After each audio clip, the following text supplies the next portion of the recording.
हरियाणा की हर अपडेट के लिए बेल आइकन दबाएं और सब्सक्राइब करें STV हरियाणा न्यूज। नमस्कार, प्राइम टाइम डिबेट में आपका स्वागत है। आपके साथ मैं हूं खालिद हसन। 3 कृषि कानूनों पर उत्पन्न गतिरोध खत्म होने का नाम नहीं ले रहा है। किसान आंदोलन के 78 दिन हो गए, लेकिन समाधान की आस अभी भी दिखाई नहीं दे रही है। इस बीच किसानों ने आंदोलन को लेकर अपना एक्शन प्लान जारी कर दिया है। वहीं आज लोकसभा में कांग्रेस के पूर्व अध्यक्ष राहुल गांधी ने कृषि कानूनों के बहाने सरकार को घेरा।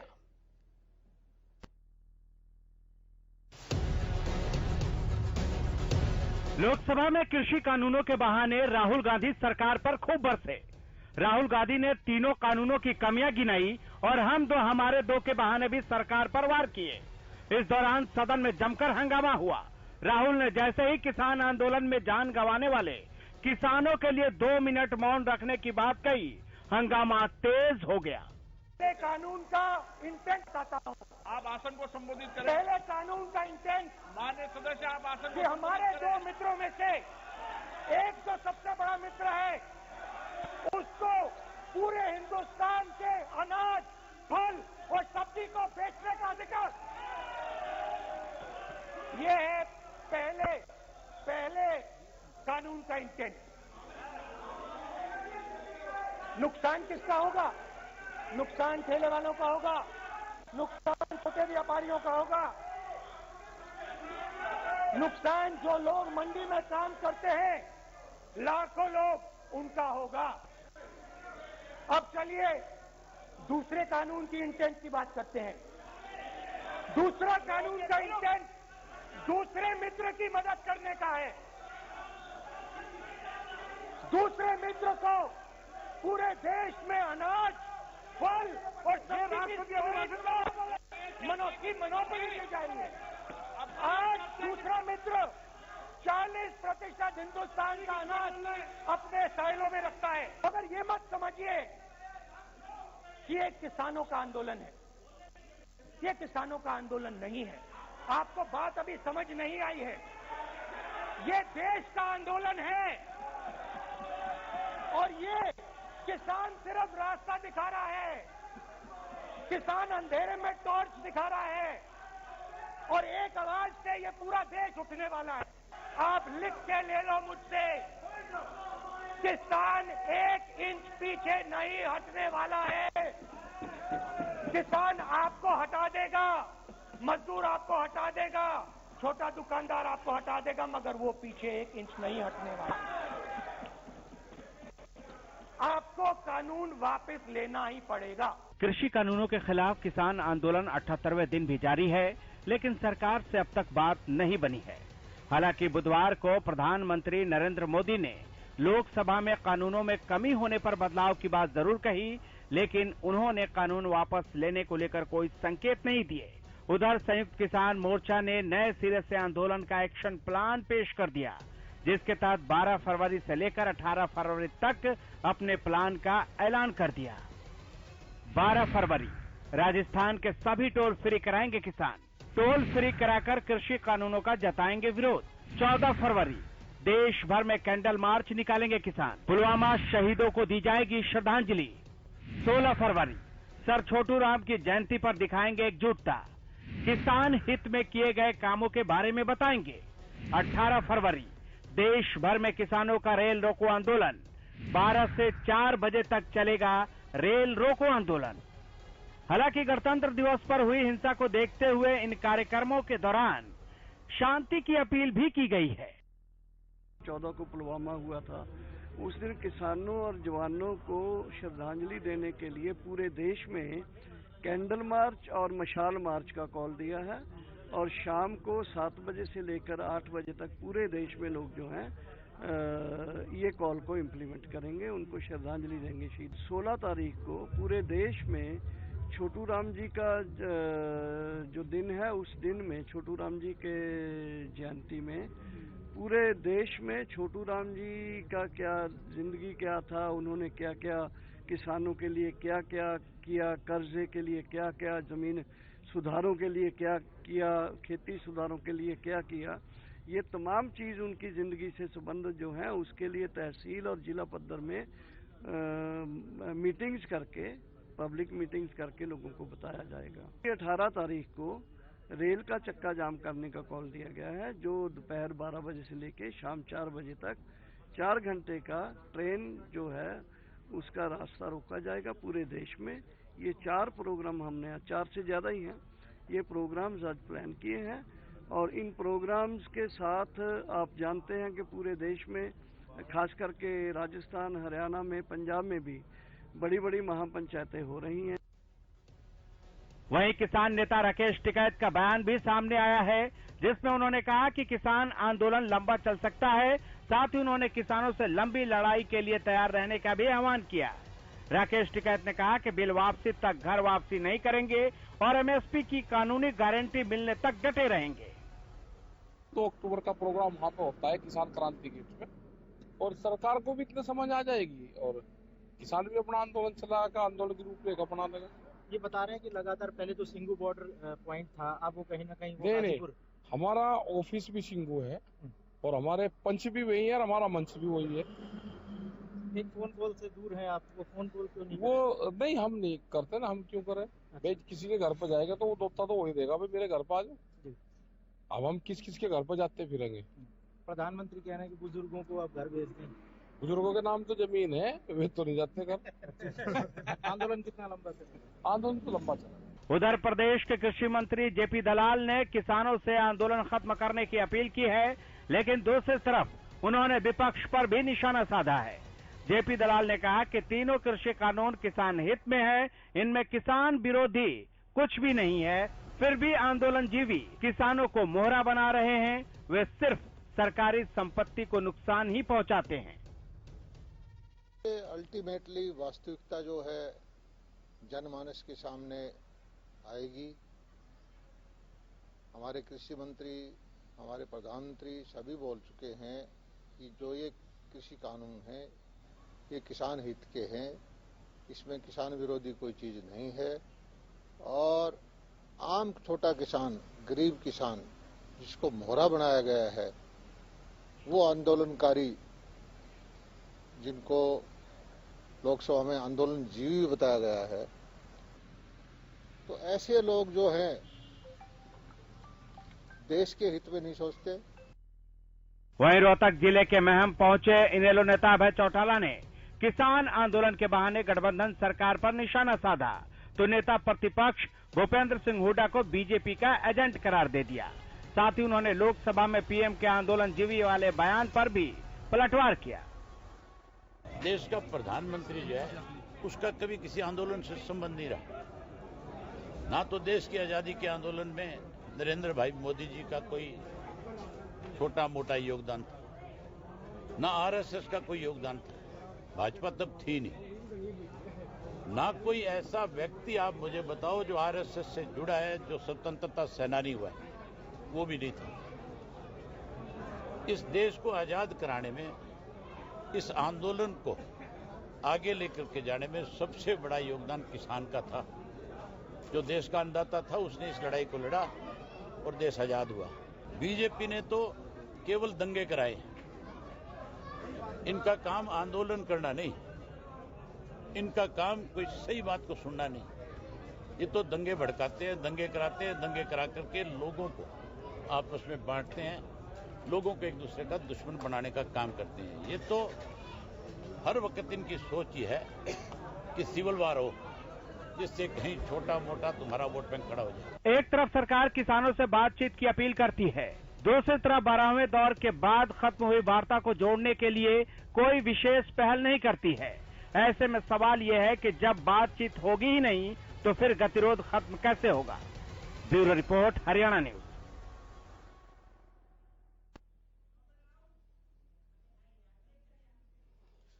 तो आज का सवाल आपको दिखा दे रहे हैं कि आज का सवाल आपको दिखा देते हैं कि आज का सवाल क्या है और उसके बाद चर्चा की शुरुआत करेंगे। क्या किसानों के रेल रोकने से सरकार पर बनेगा दबाव? हां के लिए यस टाइप कीजिए और ना के लिए नो टाइप करके जो नंबर फ्लैश कर रहा है उस पर जल्दी से भेज दीजिए। कार्यक्रम के अंत में हम आपको बताएंगे कि इसका जवाब क्या है।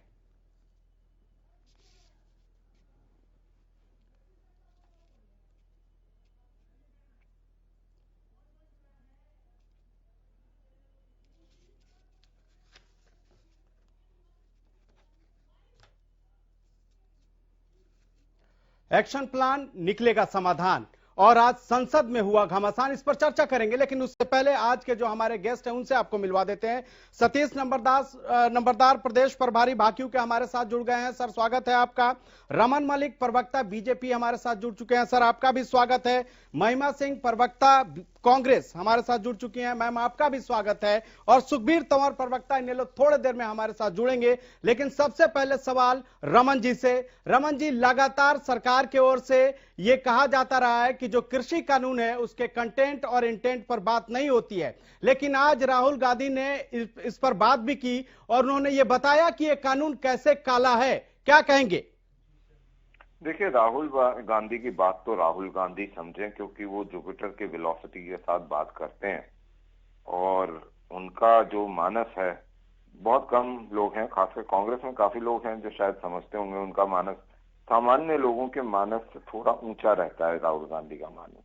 लेकिन फिर भी मैं कुछ एक पॉइंट्स हैं जो आपके माध्यम से कांग्रेस के जो युवराज हैं इस प्रोप्राइटरी कंपनी के, उनको मैं बता दूं कि एक तो दोस्ती की जहां तक बात करते हैं ना, तो लाइसेंस राज में उनके परिवार ने जिस प्रकार से लाइसेंस राज खड़ा करके, जैसे बजाज हैं या दूसरे लोग हैं, उनको खड़ा करा, ये सारी पूरे भारतवर्ष ने देखा। सर 91 में तो लाइसेंस राज को खत्म कर दिया गया। तो बजाज क्या 91 में पैदा हुआ है? 1991 के बाद जो लाइसेंस राज था उसको खत्म किया गया। आप अपने ज्ञान को भी थोड़ा सा ठीक करें। बजाज, मैं अपने ज्ञान को ठीक कर रहा हूं। मैं ये भी आपको यही तो बता रहा हूं। मैं चुप हो जाता हूं सर, यही तो बता रहा हूं कि 1991 में जब उदारीकरण हुआ तो मनमोहन सिंह ने सबसे पहले लाइसेंस राज पर ही वार किया, उसके बाद से उन्होंने उदारीकरण को आगे बढ़ाया। अब जरा शांति से सुनिए, बोलिए। बजाज इंडस्ट्रीज लाइसेंस राज की पैदाइश है या नहीं, डालमिया है या नहीं, दूसरे कंपनीज हैं या नहीं, ये आप थोड़ा सा पढ़ लीजिए। सर ये पहले था 91 से पहले। सुनिए एक मिनट, 91 से पहले मान्यवर बात सुनिए। ये कंपनियां उदारीकरण से पहले संचालित थी या नहीं? संचालित थी, उसी को खत्म करने के लिए और भी ज्यादा से ज्यादा उद्योग धंधे को बढ़ाने के लिए लाइसेंस राज को खत्म किया गया था 1991 में। रखने दीजिए, फिर आप करिएगा, फिर बोलिएगा।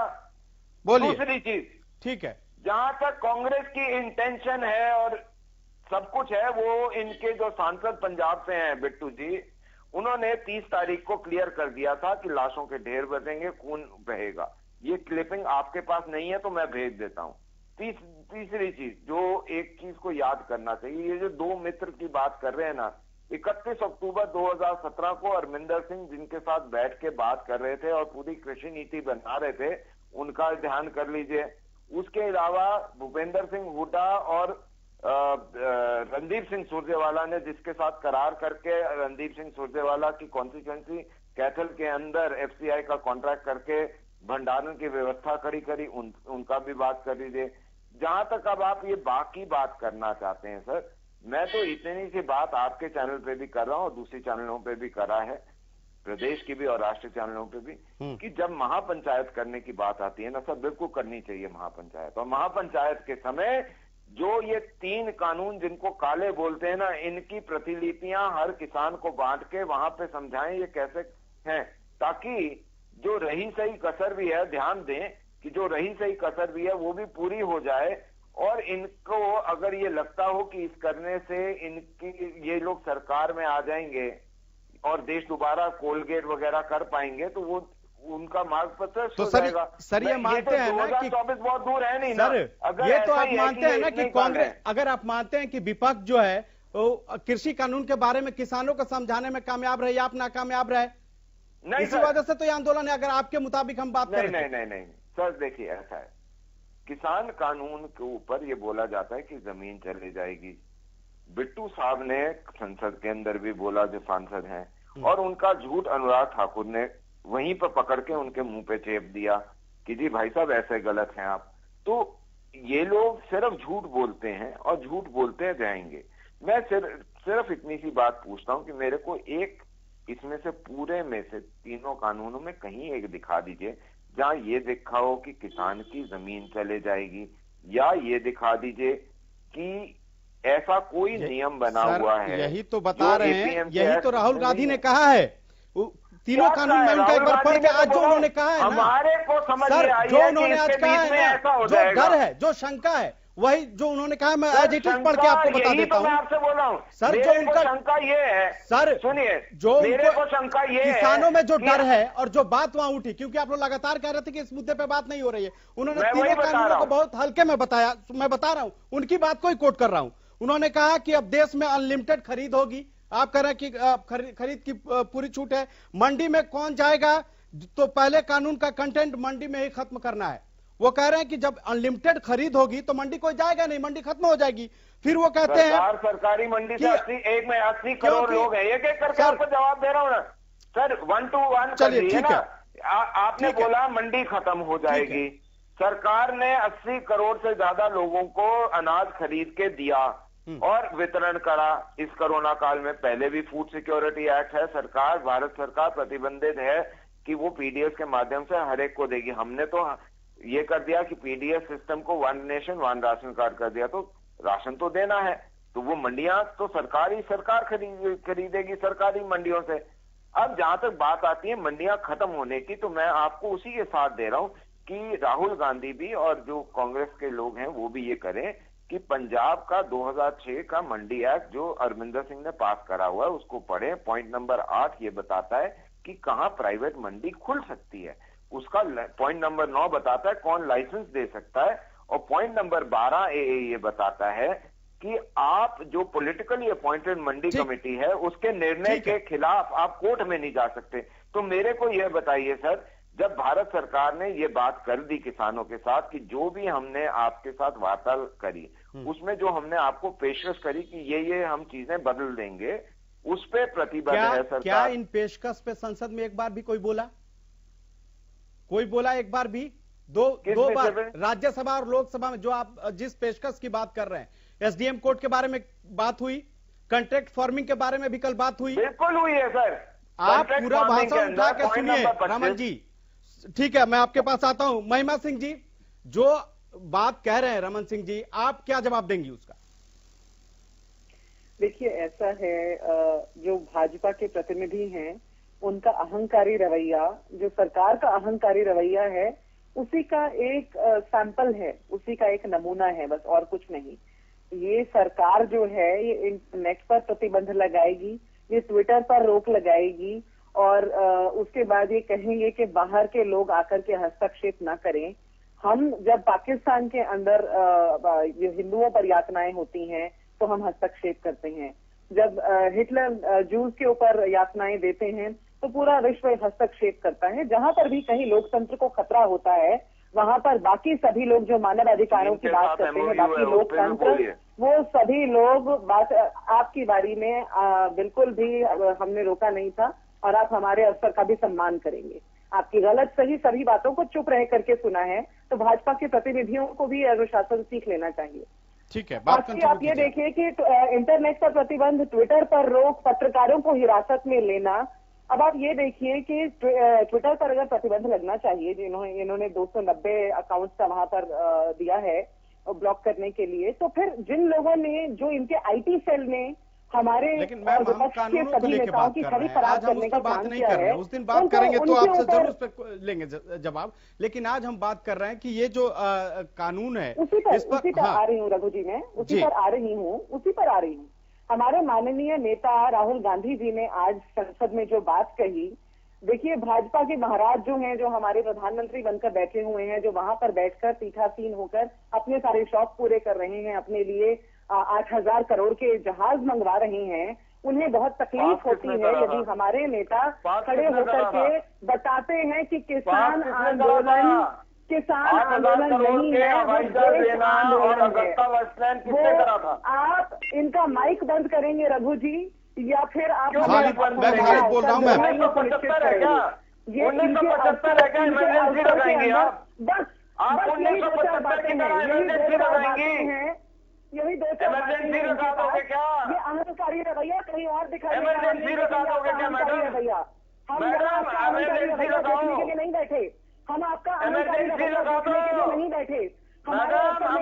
ठीक है, आप लोग लड़ते रहिए। सर रमन जी, सत्ता में आप हैं तो इस तरह से प्लीज जिम्मेदारी आपकी ज्यादा है जवाब देने की। खैर, मैं सतीश नंबरदार के पास जाना चाहूंगा, किसान नेता के पास। महिमा जी मैं आऊंगा। महिमा जी, मैं आपको मौका दिया था, आपने एकदम सटीक आप बात करने की जगह आप इधर उधर बात कर रही है। देखिए, बात ऐसी है जिसका अवसर हो आप ये सुनिश्चित करें कि वो व्यक्ति बोले। मैंने बिल्कुल खामोश रहकर की पूरी बात सुनी भाजपा के प्रतिनिधि की। ठीक है, जल्दी से स्कूल जाने वाले सतीश जी भी इंतजार कर रहे हैं, जल्दी से मैम, जल्दी से। अनुशासन क्या चीज होती है, जल्दी से। पहले राहुल गांधी को समझाओ अनुशासन क्या होता है। रमन जी प्लीज, अब आप लोग एक दूसरे पे हस्तक्षेप करेंगे तो ये डिबेट ऐसे कैसे होगा? ये तो डिबेट को भटकाने वाली बात हो गई सर। आपके बारे में उन्होंने एक बार भी नहीं बोला। आप जब बोल रहे थे एक बार भी बोला उन्होंने? आपके पास माइक बंद करने का नहीं, आवाज हम किसी की नहीं दबा सकते महिमा जी। मैं आवाज दबाने के लिए किसी का नहीं बैठा हूं यहाँ पर, सबको बात रखने की हक है। जी आप बोलिए, आप अपनी बात कंटिन्यू कीजिए, आप अपनी बात कंटिन्यू कीजिए। हमें सतीश नंबरदार जो जी हैं उनको भी अपने डिबेट में शामिल करना है। मेरी बात को आगे ये कहने देंगे तो कहा जाएगा, क्योंकि इनकी बात सुनी जाए, बाकी सबकी आवाज को जल्दी से मैम, जल्दी से प्लीज। संस्कृति है। वन रैंक वन पेंशन का श्रेय भी प्रधानमंत्री ने लेने प्लीज सर, इसके लिए 500 करोड़ का बजट हमारी सरकार ने 2014 में पहले ही निर्धारित कर दिया था। अब आप ये देखिए कि यहाँ पर ये लोग जिस तरह का झूठ परोस रहे हैं, उसके बाद ये लोग बोलते हैं कि हम चोर रास्ते से अध्यादेश ये लेकर आए, बिना समूह विशेष की बात सुने ये लेकर के आए, और आज इन्हें तकलीफ है। अभी तक कल तक ये समस्या थी कि बिंदुओं पर चर्चा नहीं हो रही है, आज बिंदुओं पर चर्चा हो गई। ठीक है, बिंदुओं पर चर्चा हो रही है। सतीश नंबरदार जी, आप लोगों ने एक एक्शन प्लान दे दिया है 14 से 18 के बीच में। आप लोग एक तरह से जो एक्शन प्लान दिए हैं, क्या लगता है कि उससे सरकार पर दबाव बनेगा और सरकार बातचीत के लिए तैयार होगी? बातचीत की बात तो कही जा रही है लेकिन पहल नहीं हो रही है, इसलिए मैं ये सवाल कर रहा हूं। सतीश जी। देखो खालिद भाई जी, मैं तो रमन साहब को भी देख रहा था, किस तरह ये लोकतंत्र की हत्या करने पर तुले हुए हैं, किस तरह की बात कर रहे हैं। अरे भाई, किसान आंदोलन पे बैठा है, आप भारतीय जनता पार्टी कांग्रेस आपस में झगड़ा कर रहे हो, ये आप बाहर जाकर भी कर सकते हो। ये जो देश, पूरा देश आपको देख रहा है, इसी तरह तो आज किसान को इन्हीं बातों के ऊपर आज किसान को सड़क पे आना पड़ा।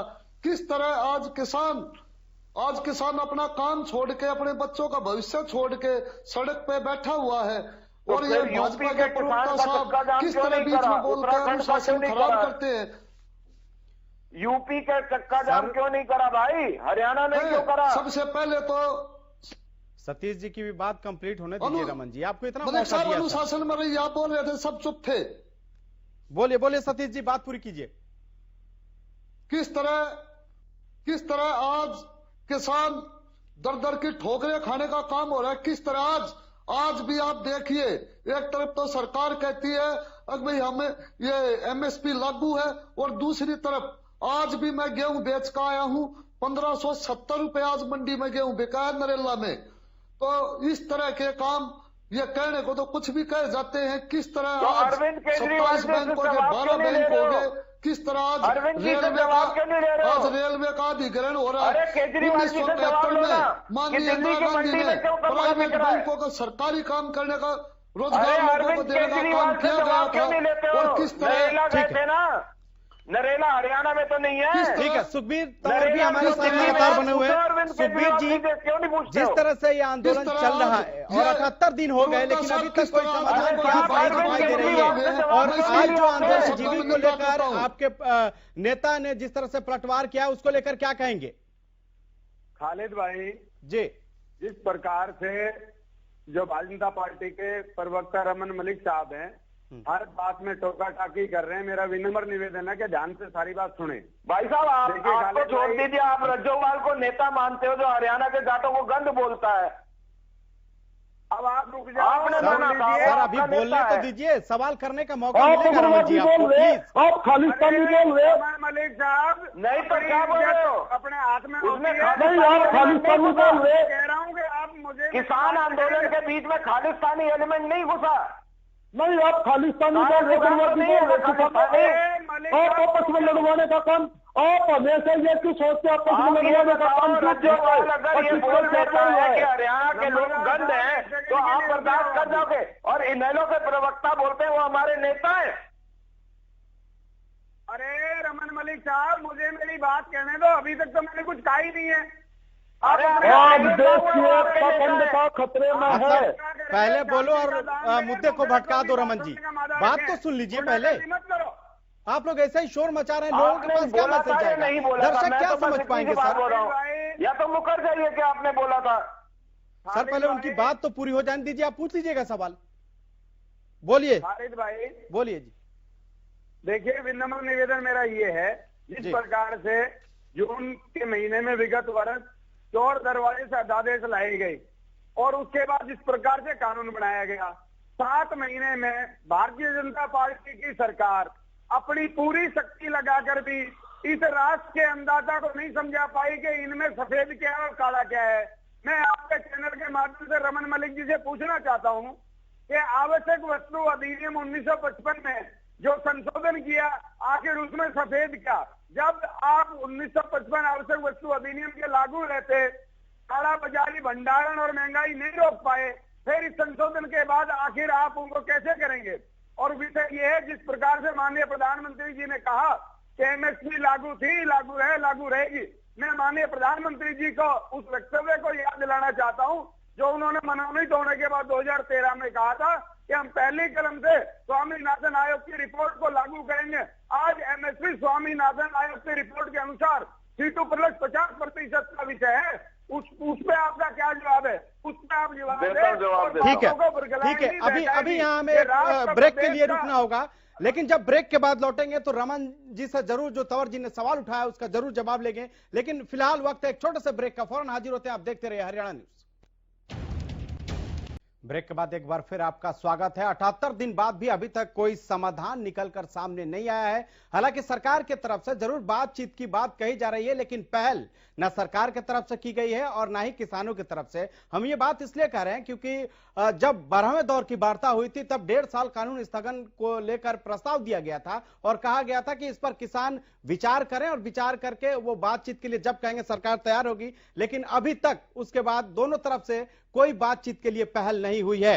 लगातार हमारे साथ सारे जो हमारे गेस्ट हैं वो बने हुए हैं। रमन मलिक जी, जिस तरह से सुखबीर तंवर ने सवाल उठाया, उन्होंने कहा कि भंडारण अधिनियम में संशोधन करके किस तरह की सफेदी दिखाना चाहते थे? मैं बताता हूं जी। भंडारण अधिनियम के आने के बाद और उसके कानून बनने से पहले एक परिस्थिति जागी जहां प्याज के भाव लगातार बढ़ते गए, क्योंकि ये अधिनियम लगा हुआ था। तो उसका इफेक्ट क्या हुआ कि जब उसके प्याज के भाव डबल हिट करने लगे तो उसी समय इसमें इस प्रकरण में 2 चीजें सामने आई, दोनों बता रहा हूं। उसी समय सरकार का ये जो अधिनियम था ये इफेक्ट में आया। भंडारण की कैपेसिटी जो है उसको उसी टाइम रिड्यूस कर दिया गया, एक चीज। दूसरी चीज, इंपोर्ट जो करने थे सप्लाई चेन को वापस लाने के लिए, वो पूरा हुआ। तो इस तरीके से तो प्याज के भाव ठीक हुए। लेकिन कहाँ ठीक हुआ सर? अभी भी तो 50 रुपए किलो मिल रहा है प्याज। सुनिए, मैं आपको वही बता रहा हूँ। उसमें एक चीज और हुई कि जो प्याज 8-9 रुपए महाराष्ट्र से उठ के आ रहा था, वो यहाँ 80 रुपए बेचा जा रहा था। तो ये भी दर्शाता है कि जो किसान उसको 8 रुपए बेच रहा था, 8 रुपए 70 पैसे 80 पैसे, और यहाँ पे 80 रुपए बिक रहा हो, तो उसके बीच में किसका फायदा हो रहा है, कहां से फायदा हो रहा है, ये भी सामने जनता के लेकिन आया। रमन सिंह जी, तो रमन मलिक जी, सर रमन मलिक जी, एक सवाल तो ये भी ना उठता है कि कुछ दिन पहले तक जो भंडारण से आ रहा था, जो गोदामों से आलू आ रहा था सर, वो 50 रुपए मिल रहा था। अब जब किसान के खेत से आ रहा है वो 10 रुपए हो गया है। सतीश जी कुछ कहना चाहते हैं, बोलिए सतीश जी, जवाब दीजिए। मैं कहना चाहता हूं मलिक साहब, ये पैसा सरकार की जेब में जा रहा है टूल टैक्स से और डीजल के रेट से, सरकार के खजाने में जा रहा है। किसान का तो कल भी 10 रुपए था और आज भी 10 रुपए और परसों भी 10 रुपए रहेगा। लेकिन किस तरह आज केंद्र में बैठी भाजपा की सरकार ने हर 30 किलोमीटर के ऊपर एक ट्रक वाले पे, ट्रांसपोर्ट पे 600 रुपए का एक अल्टीमेशन लगा दिया है। आगे 30 किलोमीटर चलेगा 600 देगा। एक आज वहां एक उसका कट्टा आज एक प्याज का कट्टा 60 रुपए का बिकता है और दिल्ली में आके वो 600 रुपए का हो जाता है। लेकिन बेचने वाला भी क्या करे, उस पर 500 रुपए ट्रांसपोर्ट का खर्चा लगता है। किस तरह का आज यह केंद्र में बैठी भाजपा की सरकार एक किस्म से भाई भाई को लड़ाने का काम और महंगाई का चरम सीमा का काम यह केंद्र में बैठी भाजपा की सरकार कर रही है। आज सबका सब इनके कंट्रोल से बाहर होता हुआ जा रहा है। मैं पूछना चाहता हूँ किस तरह आज या इस पे तो देख लिया आज तक डीजल पेट्रोल पे क्या किया सरकार ने, किस तरह के आज श्रीलंका में देखिए, पाकिस्तान में देखिए 45-40 रुपए के करीब डीजल पेट्रोल बिकता है और यहाँ पे 100-80-90 रुपए के करीब बिकता है। बोलिए जी, जवाब दे देता हूँ। रमन जी बोलिए। सबसे पहले तो ये मत नांदुल जी, थोड़ा सा ना, जब विषय आप जैसा व्यक्ति जिसको प्रवक्ता बन के आना हो इतनी बड़ी मूवमेंट का, जो हरियाणा पंजाब के लोगों की है, जिसको आप बोलते हो देशव्यापी है, हरियाणा के कुछ हिस्से और पंजाब में से, मैं आपको एक चीज बता दूं, हिंदुस्तान ने 2014 तक ऑयल बॉन्ड्स बेचता था। 1.25 लाख करोड़ के ऑयल बॉन्ड्स बेचे हुए थे जिसके ऊपर ब्याज दे रहा था। आज हम वो काम नहीं कर रहे। सब्सिडी जरूर आप उस समय दिखाई जाती थी कि आपको सब्सिडी दी जा रही है, लेकिन वो ऑयल बॉन्ड 1.25 लाख करोड़ रुपए के बांटे हुए थे। एक चीज। दूसरी चीज, जो आप टोल टैक्स बोल रहे हैं ना साहब, जिस प्रकार से आज पहले जो होता था वो होता था कि जो ट्रक चलता था उसकी स्पीड 30-40 किलोमीटर से ऊपर नहीं आती थी एवरेज। आज उसी ट्रक की स्पीड 60-70 किलोमीटर से ऊपर एवरेज आती है, टाइम कम हो जाता है, तो जितना वेस्टेज होती है ना वो कम होती है। तीसरी चीज, जो आप पेट्रोल का भाव बोल रहे थे ना सर, पेट्रोल के भाव की आप बात करते हैं कि सरकार टैक्स देती है, वो सरकार भी लेती है, प्रदेश की सरकार भी लेती है, केंद्र की सरकार भी लेती है, लेकिन यहाँ कोलगेट नहीं करा जाता, यहाँ 2G गेट नहीं करा जाता, यहाँ आपके किसानों के सर वाह खाते के अंदर, किसानों के खाते के अंदर पैसा दिया जाता है। 2 लाख करोड़ के करीब किसान क्रेडिट कार्ड के दिया जाता है, मनरेगा में बढ़ाया जाता है, ये करा जाता है कि किसान को अच्छा बीज दिया जाता है, यूरिया वो अब बात आप घुमाने वाली बात हो गई। महिमा जी जवाब दीजिए, महिमा जी जवाब दीजिए। 2G स्कीम में क्या सरकार ने उनके खिलाफ अगेंस्ट गई, दोबारा खिलाफ सारे बरी कैसे हो गए? सरकार तो आपकी थी, वो तो बात छोड़ दीजिए रमन जी। महिमा सिंह जी बोलिए। बरी हो गए ना बाद में। और आप ये देखिए कि ये अहंकार जीवी सरकार है, दूसरों का आंदोलन जीवी बुलाने वाली अहंकार जीवी जो ये आज की सरकार है, जिसका एक नुमाइंदा नमूना हमें यहाँ पे भी देखने को मिल रहा है।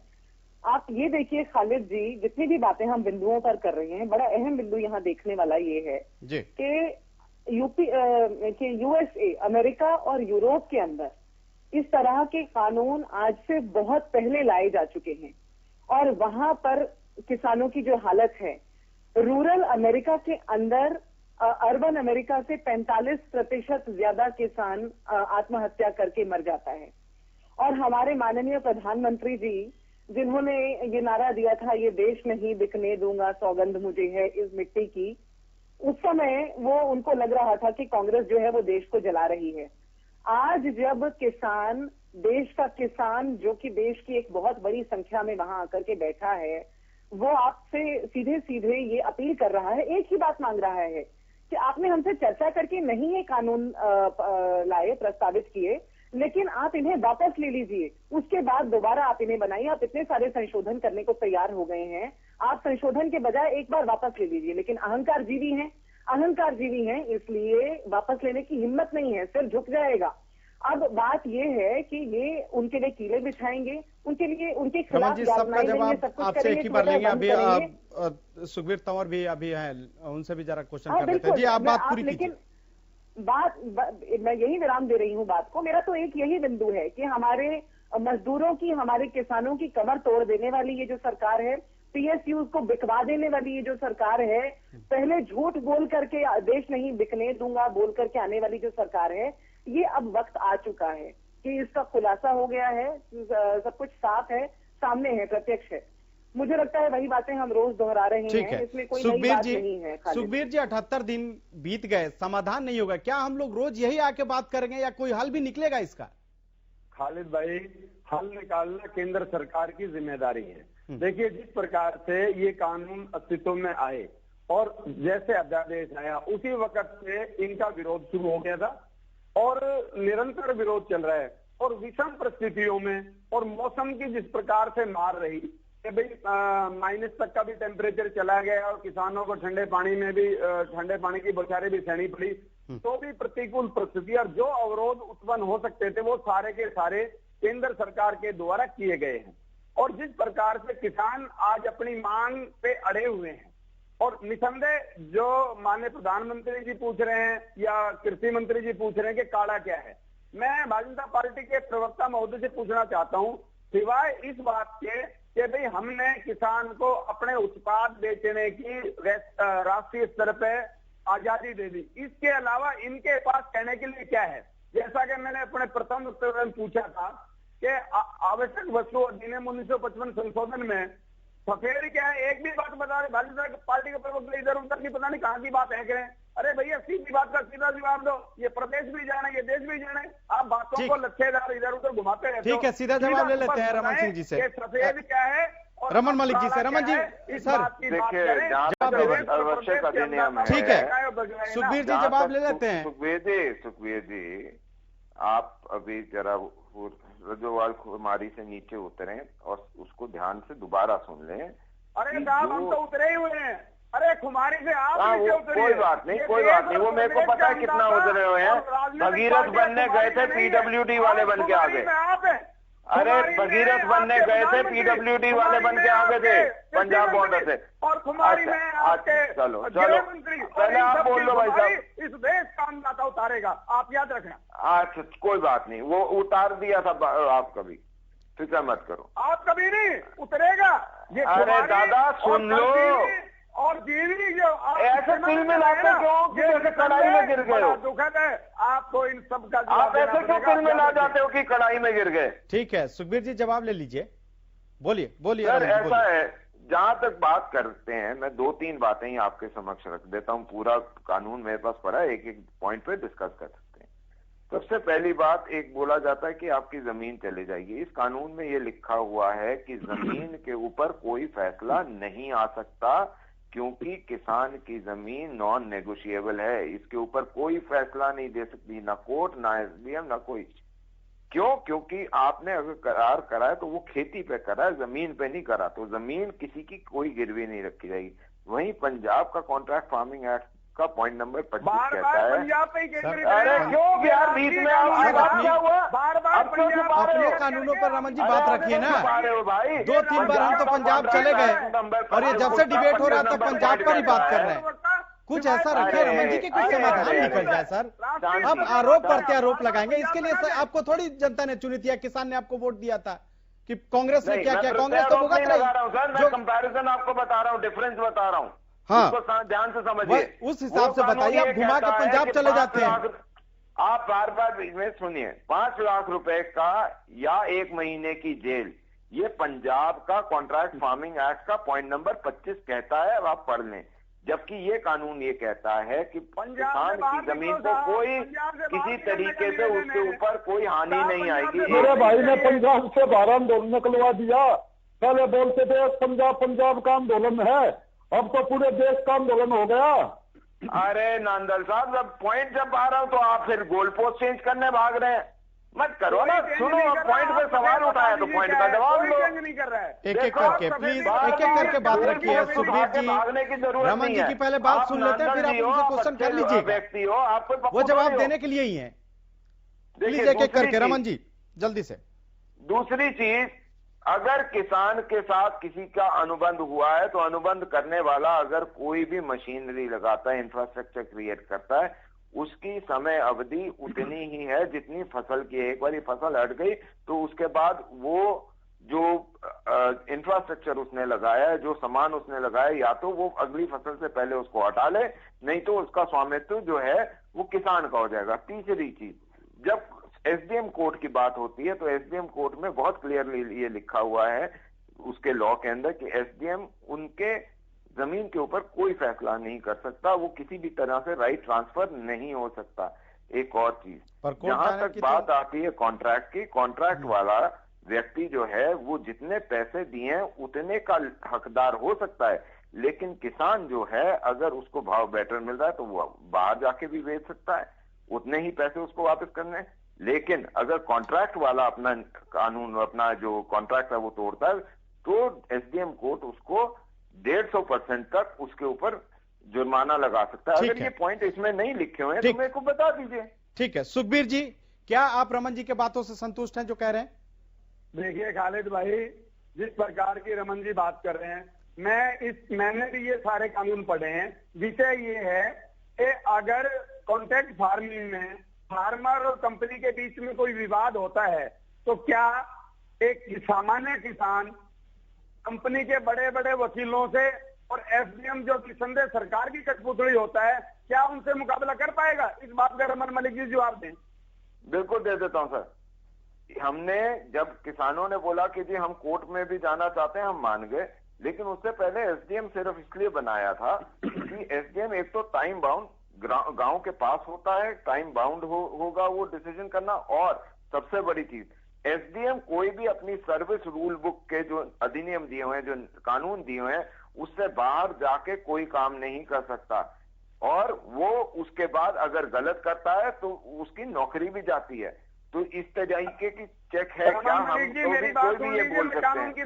कानून की बात बता रहा हूँ, इसमें सारे के सारे अधिकारियों को, इनमें इस जो बिल है, जो कानून है, इसमें उनको संरक्षण दिया गया है कि कोई भी सरकारी अधिकारी किसी प्रकार का फैसला करेगा, उन पे किसी भी प्रकार की कोई क्रिमिनल कार्रवाई, सिविल कार्रवाई नहीं होगी। ये कानून में लिखा है। नहीं होगी सर। सर्विस रूल बुक को कोई भी सिविल सर्विस ऑफिसर पार नहीं कर सकता किसी भी कानून में। मैं कह रहा हूँ सरकारी अधिकारियों को संरक्षण है, उनके द्वारा संरक्षण ये ठीक है। नहीं है कि आप सतीश जी भी कुछ कहना चाहते हैं, जल्दी बोलिए सतीश जी, जल्दी से बोलिए। हुआ था ठीक है, यहाँ पे ये है सर्विस रूल बुक को आप नहीं ब्रेक कर पाएंगे। मैं पूछना चाहता हूँ मलिक साहब जी, बोलिए। मलिक साहब 2013 में ओम प्रकाश धनखड़ जी और बरनाला साहब अर्धनग्न होके बोलते थे, अब जो हमारी सरकार होती तो हम 2200 रुपए का रेट देता है, और आज भाजपा को केंद्र में बैठे हुए 7 साल हो गए, हरियाणा में 6 साल हो गए, आज तक आप वो रेट क्यों नहीं दिला पाए? आपने आज तक पूछा आप अर्धनग्न क्यों होते थे? आप क्यों किसानों से झूठ बोल के सत्ता में आए थे? क्यों इस तरह की बातें की? बहकाने वाली हम होते तो डीजल को इस भाव देते, तो क्यों इस तरह की बातें की? क्यों किसानों को बरगलाया गया? आज मैं बता देना चाहता हूं प्रवक्ता जी, किसान पढ़ा लिखा, किसान के बेटे आज पढ़े लिखे हैं, वे हर बात को जानते हैं कौन से कानून में क्या लिखा। आप हमें यह समझाने की जरूरत ना समझे। एक काम करो जी, खुली चुनौती दे रहा हूँ, ये जो 3 कानून जिनको आप काला बोलते हो ना, जब अगली महापंचायत हो उसमें हर एक कानून की कॉपी देना, एक एक पॉइंट पे डिस्कस करना किसान के साथ कि इसमें ये लिखा हुआ है और इसका ये मतलब है। किसान इसकी होली जला चुके हैं। अरे नहीं करा आपने, आप किसान को पढ़वाओ ना कि ये कानून में ये लिखा है, इसकी होली जला तुम्हारी चुके जमीन हैं। चले जाएगी, कहीं एक जगह दिखा दो, मान जाऊंगा। और मैंने भी बार बार ये बोला है कि अगर आप में से कोई भी व्यक्ति, मैं बैठता हूं, मेरे को कन्विंस करो, मैं भी पार्टी का पद छोड़ के तुम्हारे साथ बैठ जाता हूं। भाई क्या जाता है बताओ? अगर सच्चाई है तो मानने के लिए तैयार नहीं है। अगर आपको लगता है रमन जी इसमें कुछ गलत नहीं है तो सिंघू और टिकरी दूर थोड़ी है, जाके वहां समझाइए ना लोगों को। आप वहां पे रखे हुए हैं, ये जो पंजा होता है ना, पंजा ऐसा, उन्होंने अपने एजेंट रखे हुए हैं कि वहां पे ऐसे हालात पैदा करो कि कुछ ना कुछ। सर सत्ता में आप हो, प्रशासन आपका है, आप उन लोगों को पता नहीं लगा सकते वहां पे। आपने बंगाल में किया क्या? ठीक है, महिमा सिंह जी जवाब दीजिए। और किस तरह हम लोगों को बेवकूफ बना के। महिमा सिंह जी जल्दी बोलिए, जल्दी से। एक छोटा सा बिंदु बस मुझे बोलना है खालिद जी कि बहुत देर से ये बात हो रही है, वैकल्पिक है, संसद में भी ये बात हो चुकी है। मैंने अभी थोड़ी देर पहले बताया कि अमेरिका और यूरोप के अंदर जो कानून इस प्रकार के लाए गए थे, जिसकी वजह से वहां पर आत्महत्या का जो दर है वो बहुत ज्यादा है, उसमें देखने वाली बात ये है कि जो वहां पर कानून लाए गए उसमें भी वैकल्पिक ही था, किसी के ऊपर कुछ थोपा नहीं गया था, बस वो कानून थोपे गए थे जैसे यहाँ पर थोपे जा रहे हैं। तो उसी प्रकार से ये जो वैकल्पिक कानून है, कानून कभी वैकल्पिक नहीं होता है। ये जनता जानती है। कानून कानून होता है, लॉ एनफोर्समेंट किया जाता है। तो कानून है वो, उसमें वैकल्पिक कुछ नहीं होता है। आज अपनी बात को सही साबित करने के लिए बोल रहे हैं, और आज ये वैकल्पिक जिसको बोल रहे हैं उससे 3 ही रास्ते छोड़े गए हैं जनता के सामने, किसानों के सामने। वो है भूख, बेरोजगारी और आत्महत्या। कहीं ऐसा तो रमन जी नहीं लग रहा है, रमन जी कहीं ऐसा तो नहीं लग रहा है कि आप लोग आंदोलन को आकलन करने में कहीं ना कहीं चूक हो रही है? आप समझ रहे हैं छोटा आंदोलन और ये आंदोलन बढ़ता जा रहा है। 78 दिन हो गए सर, बहुत बड़ी बात होती है। एक मिनट मैं आपको याद दिला दूं, यूपीए 1 और 2 के बीच में अंदाजन 1,80,000 किसानों ने आत्महत्या करी थी। ये फिगर 95 से अगर देखे जाए अभी तो आंकड़े मौजूद ही नहीं है। 1995 से 2,96,000 2014 तक आत्महत्या हो चुकी। मैं सिर्फ इतनी सी चीज बात करना चाहता हूँ। मैं मध्य प्रदेश की बात भी नहीं कर रहा कि जहां दिग्गी राजा ने गोलियां बरपा के 12 किसानों को मार दिया था। मंदसौर भी वही था सर, मंदसौर भी एमपी में ही आता है। आपने भी मरवाया था, कोई नहीं कराया, भी मरवाया था वहाँ पे, कोई नहीं मरवाया था सरकार में। सुनिए बात सुनिए, मैं सिर्फ इतनी सी बात आज ये पूछना आप ये मत बोलिए, आपने भी बड़ी मकानी नहीं रखी थी, किसानों को किस तरह लाठी डंडे पर सुहाने का काम किया था, ये मत बोलिए आप। सर देखो, कानून व्यवस्था एक अलग चीज होती है, लेकिन गोली मार के मरवा देना अलग विषय होता है। आपने बात करी स्वामीनाथन की नांदुल पर, मैं उस पर वापस आ रहा हूँ। मैं चलवाई थी मेरे भाई, नहीं चलवाई, आपने मध्य प्रदेश में चलवाई थी। नहीं चलाई। ठीक है, शिवराज सिंह की सरकार में। ठीक है महिमा जी बोलिए। महिमा जी जल्दी, आपने जो बात करी मैं उस पर आ रहा हूँ। जो बात आप बार बार कर रहे थे स्वामीनाथन आयोग की, स्वामीनाथन आयोग 9,000 पेज का एक रिपोर्ट है जिसके सर वो हम लोग सब जानते हैं कि पूरा लागू हो गया, सिर्फ सीटों पर 50 लागू नहीं हुआ। सर स्वामीनाथन जानते हैं कि आपने लागू किया, लेकिन जो किसानों यही तो लड़ाई है ना सर। ने लगाया है तो वो नरेंद्र मोदी है, ये उन्होंने ट्वीट करके लिखा। अगर ऐसा ही था और इतनी किसान तो आपसे मांग रहा ना, सीटों प्लस 50 लागू किया आपने, ऐसे सांप की तरह कुंडली मार के क्यों बैठी रही? सर ठीक है, वो कौन इनकार कर रहा है कि आपने लागू नहीं किया, लेकिन सीटू प्लस 50 तो लागू नहीं किया ना। अरे सीटू का जो विषय है वो एक अलग है। क्या आप उसको पूरे देश की किसान तो वही मांग रहा है ना सर, व्यवहारिक आप बना सकते हैं, किसान तो वही मांग रहा है ना। ठीक है महिमा जी, दिल्ली में और मुंबई में और कहीं पे पीपली में एक ही भाव होगा, कहीं मौजूद ही नहीं है। इस सरकार के अंदर किसानों की आत्महत्याओं के आंकड़े मौजूद ही नहीं है, ये उपलब्ध ही नहीं करा रहे हैं। और दूसरी बात, बहुत अहम बात खालिद जी, हाल ही में डेमोक्रेसी इंडेक्स आया है, ग्लोबल डेमोक्रेसी इंडेक्स, और उसमें आज तक की सबसे लोएस्ट रैंक पे भारत है, 53वीं रैंक पे, 53rd रैंक।